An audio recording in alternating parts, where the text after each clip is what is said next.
Hey there, guys. So, just wanted to stop in and say hi real quick and make a quick video for you. So, I was suggested to make kind of like a um, intro video, kind of like kind of get my words fumbled here a bit. Games that I played, kind of give like a feedback on them, review, and would I recommend them in the future. Um, so, kind of list my top five. Gonna start right off with Harvestella here. I just bought this game on Friday on release day, and I'm on day 23 or 24. I'm not really can't remember, but I love the game. I wasn't sure I was gonna like it. There wasn't a whole lot of news about it other than knowing like it's like a Stardew Valley farming simulator JRPG type of game, open world. Um, it's good. It is good. You get to build your farm after a couple days. You get farming. Crops grow quickly, just like they do in Stardew. Some crops repeatedly. You can pick them, and then they repeatedly grow, so you don't have to plant more. Um, so that's a nice feature. Your watering can never runs out, which is a really nice feature. Your tools eventually upgrade over time for things that you do, so they get just like in Stardew, you had to find ores and different stuff to upgrade your tools. This you don't have to do that per se, just if you want to upgrade your weapons. But so far it is really good. The combat system is very well done. It's a little hack and slash like. You get to play. So far, I've got the mage unlock, the assailant and fighter class, and a lancer class, and also like the beginner class, which is a swordsman. Those are all unique. They're really fun. I prefer the mage class to anything. Each thing runs on a stamina bar. Everything you eat and some things that you do drink give you stamina, and stamina helps you keep you fighting, keeps you moving, helps you run, sprint, do field work and stuff like that. You have a little belly gauge. If that gets to 100% before it drains, you can't eat or drink anything more until that drains. Um, it also has like a morning, early morning. So you get up at 6 a.m. and then you want to be to sleep before. I'm guessing it's 2 a.m. or you pass out and obviously get found in your bed. Um, if you pass out outside, the doctor will come and find you, charge you a fee, kind of like that little stuff. So it's kind of like Starter, but just a little Square Enix touch on it. It's really nicely done. There's 4 seasons to it. I'm in spring right now, the beginning of it. Story so far is really good, really detailed. The characters are really cute. You do have choices of being a male, a female, or non-binary, so there is that. It's really cool that way. You get different customizations of hair color, hairstyles, and also with eye color as well. So that's pretty cool there. I'm sure they'll probably add more in the future, but you get to choose between obviously between whatever sex or non-binary you choose. You still get the default, obviously male or female, character build. I mean, you only got one of the two. It just depends on whatever sex you go with, or what you choose that way. But besides that, it's really a great game. I enjoyed it. I streamed it for 13 hours on Friday, all the way into Saturday, and streamed another like 3 hours earlier today, and really enjoy it. So I'm gonna be doing another stream live on tomorrow on Sunday, and looking forward to that. Um, so yeah, I'm not gonna give out too much more spoilers that I found out about it, but it is a great game, and you do get companions, and you can develop friendships and I'm possibly relationships as well with characters. So there is some good things. So just like in Stardew, you can develop relationships with certain characters that do unlock special skills. If I can say, I recommend the Doctor. She's really attractive. And she's also a really good tease. Anyhow, that is game number 1. What I give a good review on.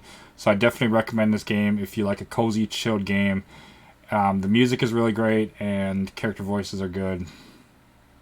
The story arc is pretty good. Definitely recommend it. Alright, on to game number 2. Go over here and find it. So I'm doing just right now Nintendo Switch games. Trust Zero. Legend of Heroes Trust Zero. I bought this game a couple days after it came out. I think back in September it came out, I believe.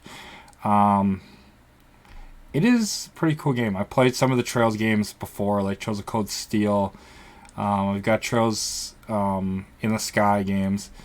And wasn't sure how this kind of story would go. You get some of the characters from Trails in the Sky appear in this game, which is pretty cool. You get the protagonist there. You get kind of a bunch that the redhead dude is in there. Sorry, my screen is actually. I'll bring up the thing. My camera is actually covering up the.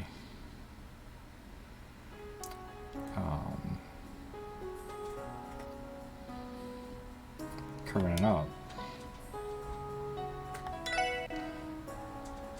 So I'll load into this and kind of give a detail of each character. So this is what it looks like. You've got nice sprites to the characters, though nicely well done. Combat's really nice. Yeah, this game is a lot of fun. Story-wise is really good. Leveling up is really good. We're only level 14, I think, on our second mission. We put about 12 hours into it, into a couple stories. So, get into each character. Lloyd Bennings, I think it's his brother, or like stepfather in a way, got killed as a police officer, and he came back. Youngest detective ever, and comes in special unit and takes over. It's kind of cool with how he's built. He's, even for a detective, you'd think he'd be for not up close and personal, but his specialty is up close and personal, which is really cool. He's kind of like the tankier of the group.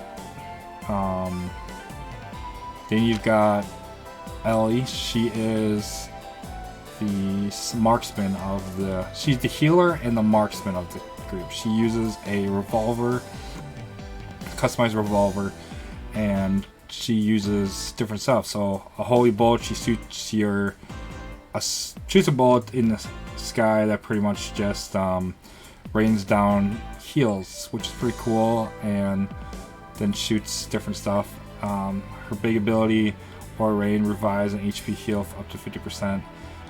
She's a pretty cool character. Her backstory, she was in the academy as well and came to get into, into the group. This girl, the people that kind of build everything that run it, like big, that kind of make all the machines and all the how do I say this? That kind of make the world run and everything. She's kind of like the president's daughter, so she goes around and checks the technology and does like supervision and stuff and oversees stuff. And she got assigned to the group and is just kind of like overseeing things. She is kind of like a mage type of character. She's overpowered for a character, like really overpowered. Yeah. She's also very, very funny. They're all unique in their own way, and they definitely have their character build. It's definitely a comedy game in itself. Both girls, they pick on the redhead much because he definitely asked for it. She's only 14 or 15 years old, and they're all surprised by her age because she's so mature and seems like she's so much older, even though they know she's much younger. They just figure she's young looking for her age, and when they find out how old she really is, they all seem really surprised. This guy uses it was a big club or a hammer, so he pretty much just swings a big mallet and hits things with. He's also a ladies' man, so he'd rather party, have fun, spend time with the ladies, get into trouble like that, and yeah, he's always wanting to hook up with somebody. He's also the residential powerhouse and tank of the team too. So him and Lloyd are generally out in front with the two girls in back, and position them just right so they can take the frontal assault of any enemies and let the girls pick off the remainder of the enemies.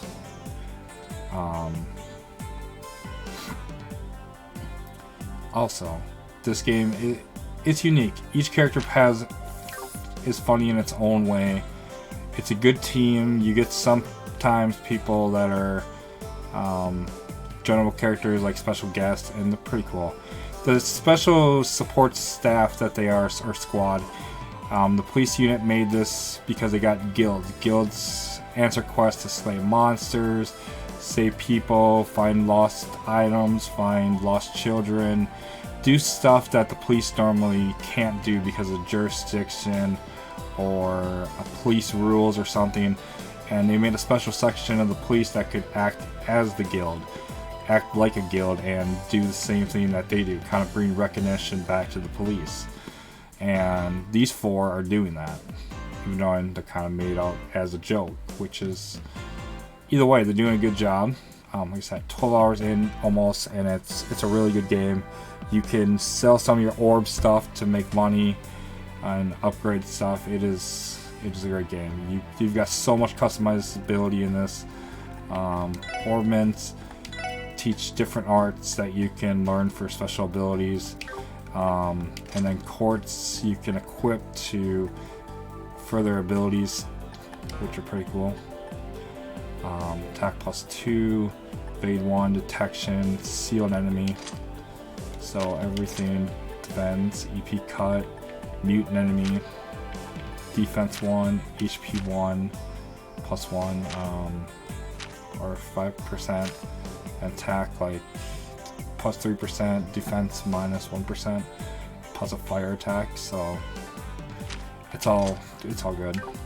So if you get a chance, you like JRPGs, like you're a fan of the Trail series, you want something relaxing and chill as well, I would highly recommend picking this game up. It is really worth it. I think it was like $40 or $50 for it, but it's definitely worth it. The story's big, and it's definitely, I mean, if you rush through it, you could probably get through it quick, but it's something I would definitely recommend. Cons, I don't really see them. I mean, cons, I guess you could say, you could look at price. Anybody on a budget, it's a lot, just like any game is. It's a lot to look at, but story-wise, you're definitely gonna make your money's worth playing it and getting back, and it's really good. So I definitely recommend giving it a shot and playing it. Next up, we are going to, let's see, we're going to dabble into Digimon Survival. So, this game is kind of funny. So, with a review, you gotta have good reviews, you gotta have bad reviews, you gotta have mixtures. I don't want to think every review is just great.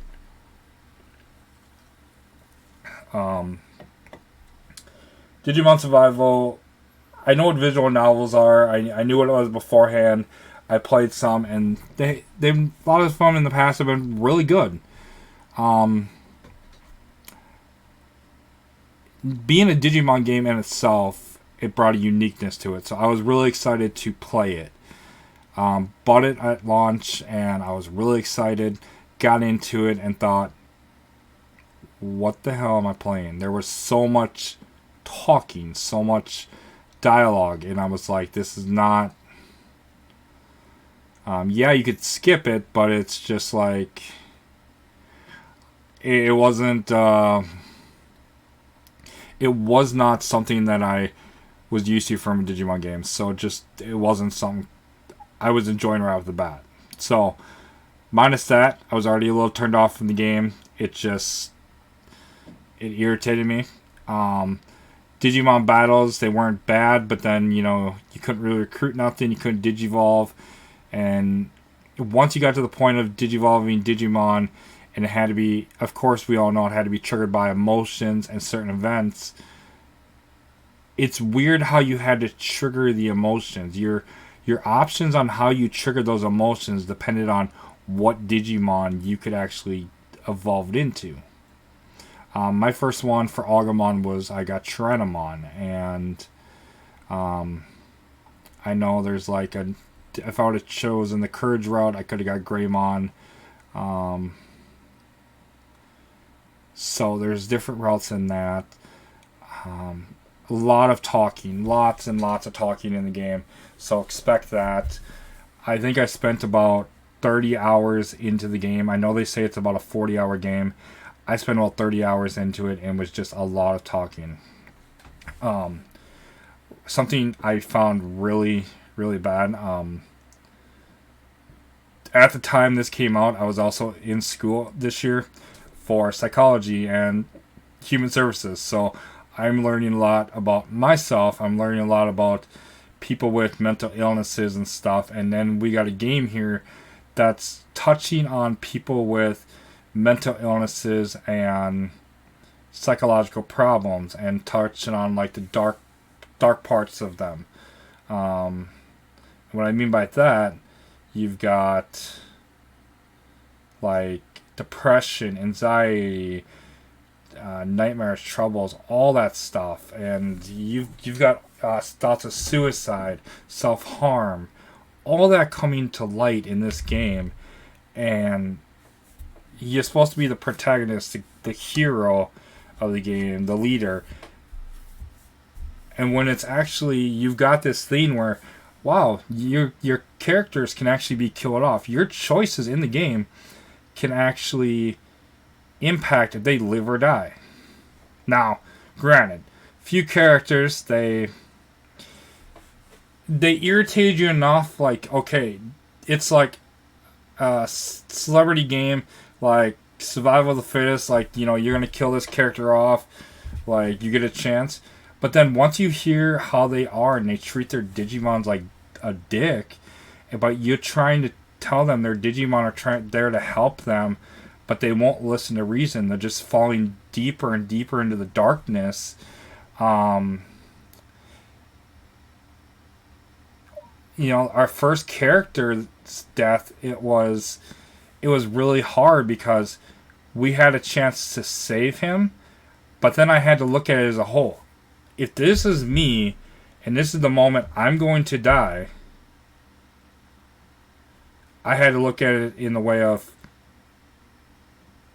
this person does not hear his friends calling his name and yelling to him to reach out.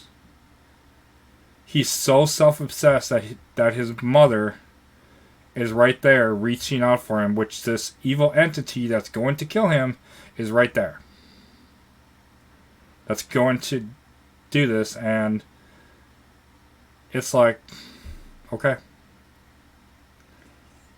So in my mind, 100%, it's, you gotta let the person go. There's nothing you can do. You can force your hand at that, and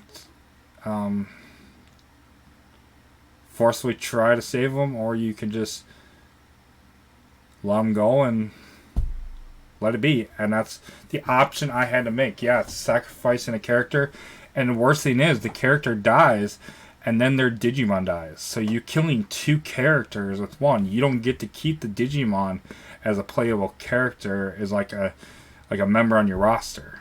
You lose everything.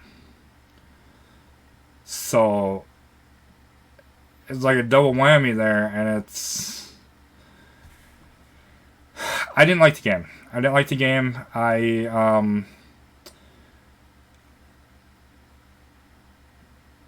Being honest with you guys, I literally got asked by my chat, by my moderators and stuff, if I could honestly play a different game. Like, they were not even enjoying it. That was the first time they even said, like, could you pick a different game? They could see I wasn't having fun, and they were even like, can you play a game that you're actually having fun at? And I'm just like, yeah. And I'm like, I'll continue some of the story, kind of, play it on my Switch Lite, and then, like, I'll stream it when the big battles when I get back on here. And they're like, no. Could you just delete the game and just not play it at all? And I'm just like, yeah, I'm totally fine with that. That was a request. Even some viewers come in chat, they were even like the same thing. This is really... It's cool that we got a new game, but this was not the Digimon game we wanted. It was so dark and depressing. And to know somebody that struggles with depression and mental illness, and to literally know you've been stuck in a situation like that, in those dark places, and you literally are given the choice of many times over. Yeah. Many times over of either killing yourself or self-harm or something, and you are given options like this, or let other players die. It's without reaching out for help. Yeah, it's not fun. It's not fun. It's not recommended. I don't recommend the game. If somebody likes visual novels and is a huge fan of them, then totally pick it up and play it for that type of reason. But if you're looking just because it's a Digimon game, thinking, hell yeah, it'd be a cool storyline, it's a really bad storyline. It's really bad.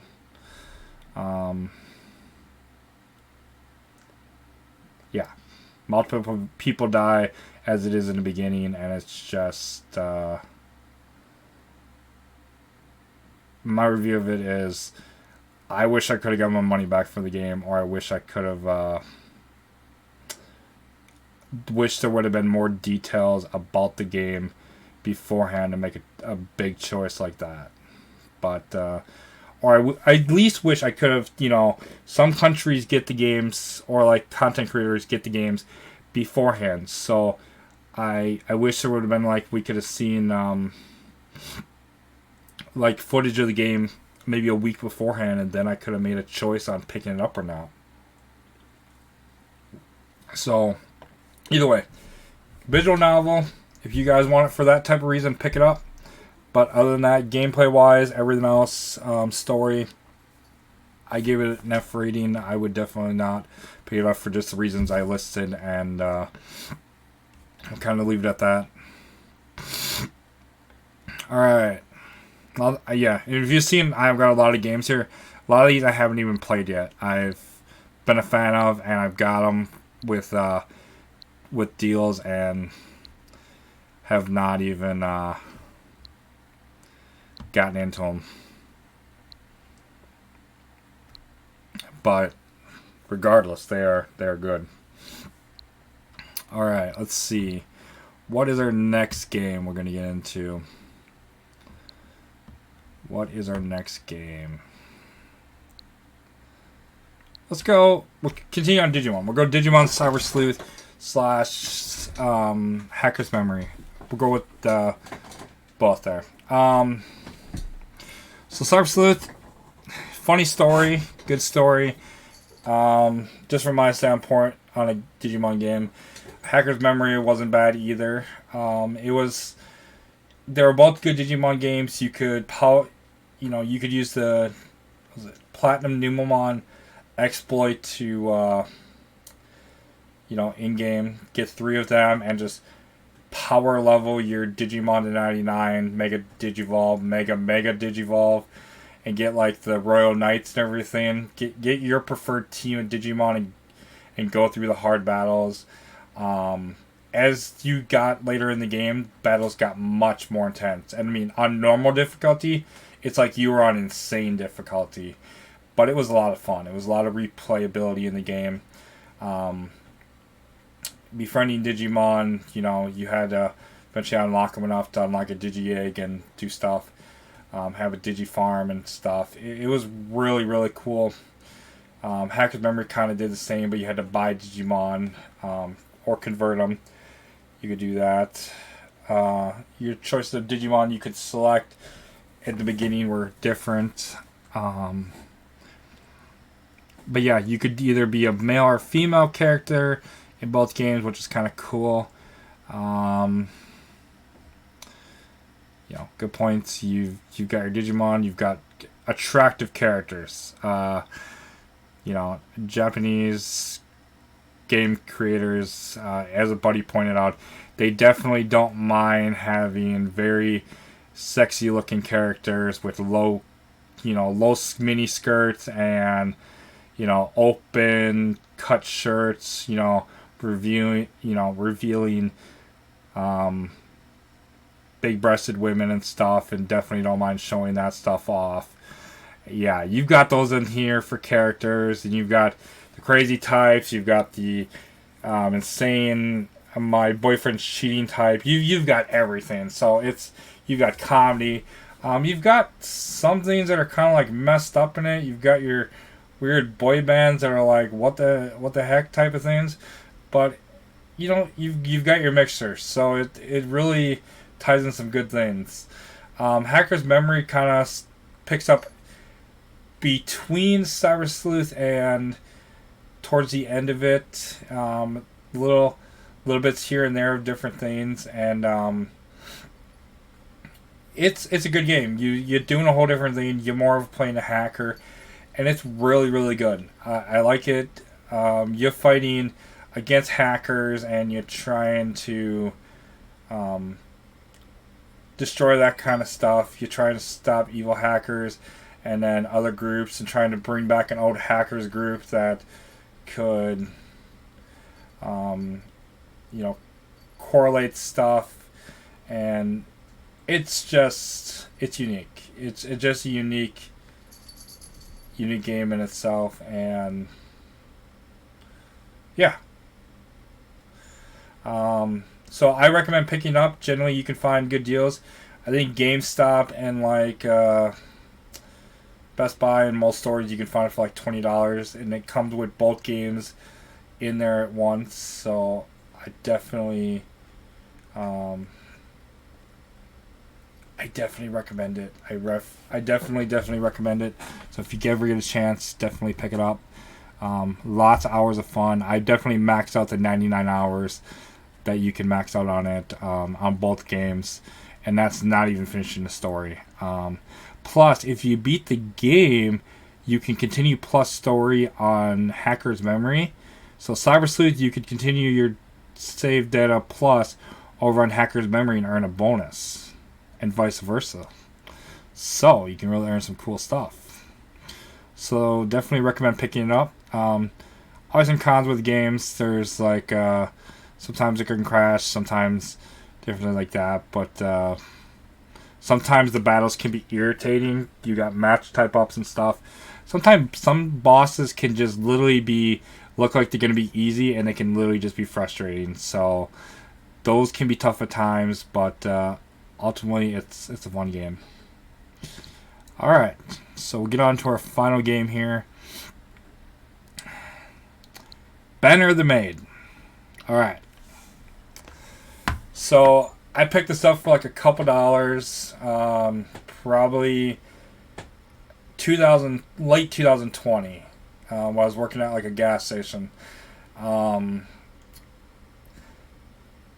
It, for one, the screenshots were provocative, so I kind of picked it up thinking, okay, it's kind of like a war game.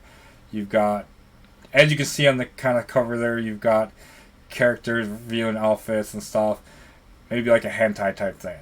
It's not exactly like that. So you got a Civil War type game, and yeah, you've got some characters that are very well endowed, and they, in a way, don't mind. I don't want to say revealing, showing off themselves, in a way, but they they're dressed for battle, and you know you've got one that's drunken. You've got definitely different classes. You've got horsemen. You got cavalry. I'm sorry, horsemen. You got cavalry. You've got cannons. You've got shotguns, rifles, handguns, snipers. You've got different things, and it's a turn-based tactical strategy game. So you move your units. Some units are stronger against other units, and you kind of want to match those up. Some units can stand next to each other and give a boost. It's a really fun game. It's like I said, it can have a little of that hentai effect. Not like real dirty hentai, but it can have some of the more playful, fun hentai. But it's a really good game. I definitely would recommend picking up if you like tactical strategies and like Civil War games. Storytelling is pretty good. You command this girl. She's gets thrown into battle, and it's really cool. She's at this tavern. She's has to do whatever it takes to stay at this tavern because she doesn't have money, and I think she comes from like a not a royal family, but like a well put together family, and she loses all her luggage coming over, and she decides to do like whatever it takes. So she puts together a unit. She's good with a firearm, and so she builds a unit, goes and does quests, and starts taking down the bad guys.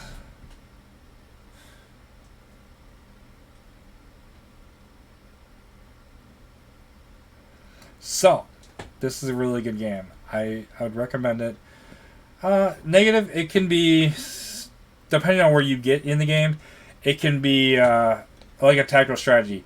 It can be difficult. So, and what I mean by difficult, the battles can be difficult. So, it's, you know, any tactical strategy game, it's going to have what it has. So, yeah, you guys do with that as you will. So, for those games that are listed, check them out. Give them a shot. Some you can try out demos.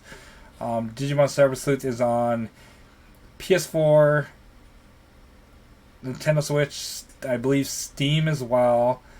Banner of the Maid is on, I think, PlayStation 4. Might be on Steam. It's on Nintendo Switch. What else did we check out here? What else did we check out? I already forgot what we checked out. See? Getting old. It's got bad effects. Short-term memory loss. Digimon Survival is on PS4, I think Xbox, and Nintendo Switch. I'm going to throw in one extra for you guys. So, Fire Emblem Three Houses. I have sunk 200 hours into this game. I'm on my third playthrough of it. I started with the red house. I went to the blue house for a second playthrough, and I'm on the yellow house now. Amazing game. Amazing Fire Emblem game. So much playability, so much you can do, so much unique customizability, and so many things you can do in this game. I am so blown away by it. Cons, I mean, it's a long game. It's a long game if you're trying to achieve all three. It can be over $200. Yeah, you could skip it all. Maybe get it down to about 40 hours, 60 hours, somewhere in there. But I recommend it. I recommend this so much if you want to play a Fire Emblem game, a strategy game that is so cool. You can romance pretty much any character. You could literally, if you do good enough and you get your skills high enough, you could recruit every character but the main three characters on the cover on top into your house and literally just dominate everything. So it's amazing. I've had it for a couple years now and I've enjoyed it. There's times I'll play this for weeks at a time and is what it is. Eldengard, she starts off, in the Red House. Once you get to a certain point, she claims to be, her time to the Emperor throne, and she decides to go on by, demanding she's going to raise a new army, and she's going to kill pretty much everything and everybody. The Blue Army is kind of a, republic, it's freedom. The Yellow Army is kind of like the Deer Army and stuff, and they want, the Eagle, they want peace. So it's every army has their own choice, and you kind of do skirmish battles throughout school to kind of get a taste of each house to see how they perform. The way I built my character, and you can just upgrade them and do stuff in the game now. I'm not gonna lie, I just went through the game when I was in the Yellow House a little bit. The first skirmish battle we got into, I just wiped the floor with both sides, just with my main character. Like, I literally just demolished it, and it was really, really funny. And like, Captain, didn't know you were so skilled. And it's like, you get like renown points after every battle, and if you with the renown points, if you use everything and you do it right, you can put all your skills back in place, and then you could easily, just how do I say this? You can get all your skills up. You could easily, before, mid game or something, you could be a master rank and just demolish everything below you that's not even close. It's like everything's mid tier. You're master rank and you're just demolishing everything.